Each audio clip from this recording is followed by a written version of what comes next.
one small question, sir. Do we consider Jawaharlal Nehru as a treasurer? See, no question about it. अगर आप मेरी माने तो मैं जवाहरलाल नेहरू पर मरणोपरांत राष्ट्रद्रोह का मुकदमा चलाने के पक्ष में हूं। सिर्फ भारत रत्न वापस लेने से काम नहीं चलेगा, लेकिन हम कब तक, मतलब ही डाइड इन 64, ठीक है साहब, which means he died good 55 years back.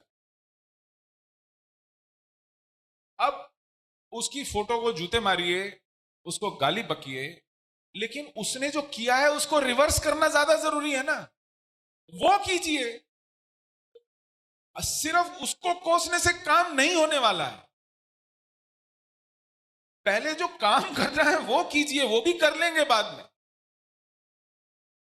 आपका गुस्सा उस चीज पे निकलना चाहिए जो उसने किया है, ना कि उसके ऊपर खुद, क्योंकि वो इट डजंट मैटर, उसका नाम कुछ भी हो सकता है। I hope I am clear. Thank you. मेरा बहुत ही सौभाग्य है कि मैं आपको आज इस तरह से लाइव सुना हूं, और मैं आपसे एक बहुत बड़ी चीज शेयर करना चाहता हूं। जैसा कि आपने अनाउंस किया, हमें नहीं पता था कि आप नेताजी सुभाष चंद्र को अपने देश का पहला प्रधानमंत्री मानते हैं। तो मैं भी आपको बड़े गर्व से बोलता हूं, आप जिस मंच पे आज बैठे हैं उस मंच की स्थापना भी हमने 23 जनवरी को ही करी है। तो ये मंच आपका, मतलब आप खाली समझिए कि कहाँ ये अपना ऐसा लिंक हुआ है। और मैं थोड़ी सी आपको बताना चाहता हूं कि आप यहाँ से खाली जरा सा खाली एक छोटा सा सजेशन देना है कि यहाँ से जो चिंगारी फेंकते हैं उसको आगे। नमस्कार सुशील जी, सिर्फ मेरा एक छोटा सा प्रश्न है कि 370 और 35A के लिए जब कभी भी फारूक शेख अब्दुल्ला साहब नेहरू जी के पास जाते थे और शेख अब्दुल्ला का प्रस्ताव नेहरू जी मानते थे, उसका कारण क्या था? उनकी इतनी मजबूरी क्या थी? उनको इतना खुश करने की क्या जरूरत थी?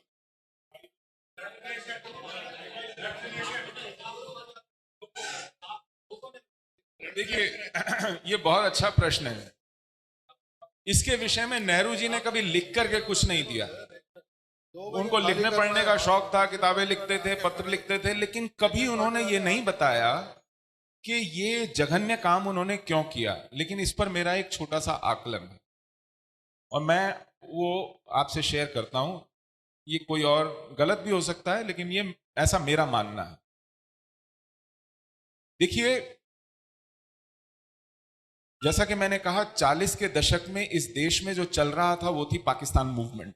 स्वतंत्रता आंदोलन नहीं चल रहा था। उस पाकिस्तान मूवमेंट में एक तरफ थे जिन्ना, दूसरी तरफ थे गांधी, नेहरू, पटेल। और हमको ये मानने में संकोच नहीं करना चाहिए कि गांधी जीता, पार्टीशन हुआ, और गांधी, नेहरू, पटेल हारे। ठीक है, सही है। वो पार्टीशन मूवमेंट शुरू हुआ 1940 के लाहौर डिक्लेरेशन के साथ। अब हमने उस पार्टीशन मूवमेंट का कांग्रेस ने कैसे विरोध किया, मतलब आप वहां से देखिए। लाहौर में मुस्लिम लीग कहती है कि कांग्रेस हिंदुओं की पार्टी है और मुसलमान इस पार्टी के अंदर सुरक्षित नहीं है, उनका हित सुरक्षित नहीं है। तो कांग्रेस का जवाब यह नहीं है कि नहीं, हम एक सेक्युलर पार्टी हैं, हम सबको साथ लेके चलते हैं। उन्होंने फौरन मौलाना आजाद को अपना प्रेसिडेंट बना दिया और कहा कि देखो, हम भी तो मुसलमान पार्टी हैं, आपका प्रेसिडेंट मुसलमान है, हमारा प्रेसिडेंट भी मुसलमान है। आपका प्रेसिडेंट तो यूरोपियन ड्रेस पहनता है, वाइन पीता है, सुअर खाता है, सिगार फूकता है। हमारा प्रेसिडेंट तो दाढ़ी वाला, टोपी वाला मुसलमान है, कुरान पढ़ता है, मौलाना है, हाफिज है, रटी हुई है उसको कुरान। तो आप इस तरह की अपीजमेंट करके, मैंने कहा ना, हम फिरौती अदा करते हैं, अपीज करते हैं। आप ये नहीं कहते कि आप कम्युनल हैं, ये डिमांड कम्युनल है और ये देश नहीं बटेगा। आप कहते नहीं नहीं, हम भी मुसलमान हैं, हम भी मुसलमान पार्टी हैं। 6 साल तक मौलाना आजाद कांग्रेस के प्रेसिडेंट रहे। इतने लंबे समय तक कोई भी व्यक्ति कांग्रेस का प्रेसिडेंट तब तक नहीं रहा था। 2-2 साल की प्रेसिडेंसी होती थी, 2 टर्म के बाद बदल जाते थे। जब तक कांग्रेस की हार नहीं हो गई पाकिस्तान इशू के ऊपर, मौलाना आजाद प्रेसिडेंट बने रहे, मुस्लिम लीग और खासकर जिन्ना कहते थे they are the show boys of Congress, और कांग्रेस इस नाटक पे अड़ी रही कि नहीं नहीं we are as Muslim as you are, number one. अब इतना नाटक करने के बाद भी मुस्लिम इलेक्टोरेट में कांग्रेस को क्या मिला? ये हिस्सा ये निजाम हैदराबाद था, इसके साथ लगता है मद्रास प्रेसिडेंसी। 28 मुस्लिम इलेक्टोरेट सीटें थी मद्रास प्रेसिडेंसी में जब चुनाव हुए। कितनी जीती कांग्रेस ने? 0। लोग कहते हैं ना कि यूपी बिहार के मुसलमान ने पाकिस्तान बनाया। मद्रास प्रेसिडेंसी में कांग्रेस को 0/28 सीट मिली, मुस्लिम लीग 28 में से 28 सीट जीती। 95% मुस्लिम सीट्स कांग्रेस हारी। जो 4-5% मुस्लिम सीट्स कांग्रेस जीती वो थी खैबर पख्तूनख्वा प्रोविंस में खान अब्दुल गफ्फार खान, जो कांग्रेसी था, खांटी मुसलमान था, साथ साथ सेक्युलर भी था। उसके अलावा खदेड़ दिए गए, चाहे नेहरू का स्ट्रांग होल्ड हो, गांधी का स्ट्रांग होल्ड हो, पटेल का स्ट्रांग होल्ड हो, मुसलमान ने कांग्रेस को कहीं वोट नहीं दिया। मैं ये इसलिए बता रहा हूं, नेहरू को लगता था कि हमने शीर्षासन कर दिया, 10 दिशाओं में सूर्य नमस्कार कर दिया, मुसलमान का दिल नहीं पसीजा। तो मुसलमान ने मुझे पढ़ने में कहीं गलती की, मैं बड़ा सेक्युलर नेता हूं। अब मैं कैसे मुसलमान को कन्विंस करूं? अब हारा हुआ जुआरी जब हारता है तो आखिरी दांव भी कहता है कि चलो ये भी चलूं। कश्मीर एक मुस्लिम बहुल राज्य भारत में आया, ये दिखाना चाहते थे दुनिया के मुसलमान को कि देखो जिन्ना तुमको क्या देता जो मैं दे रहा हूं। जिन्ना तो वहां एक डेमोक्रेटिक नेशन बनाने चला है ना, मैं इस देश के सेक्युलरिज्म को, रिपब्लिकनिज्म को, कॉन्स्टिट्यूशन को, डेमोक्रेसी को कश्मीर के दरवाजे पर ही रोक दूंगा। पूरे देश में एक secular, constitutional, democratic, Republican order होगा, लेकिन कश्मीर में जो शेख चाहेगा वो चलेगा, जो वहां का मुसलमान चाहेगा वो चलेगा। मेरी डेमोक्रेसी, मेरा सेक्युलरिज्म वहां नहीं चलेगा। इसलिए कांग्रेस उस क्षण से इस देश में नई मुस्लिम लीग बन गई।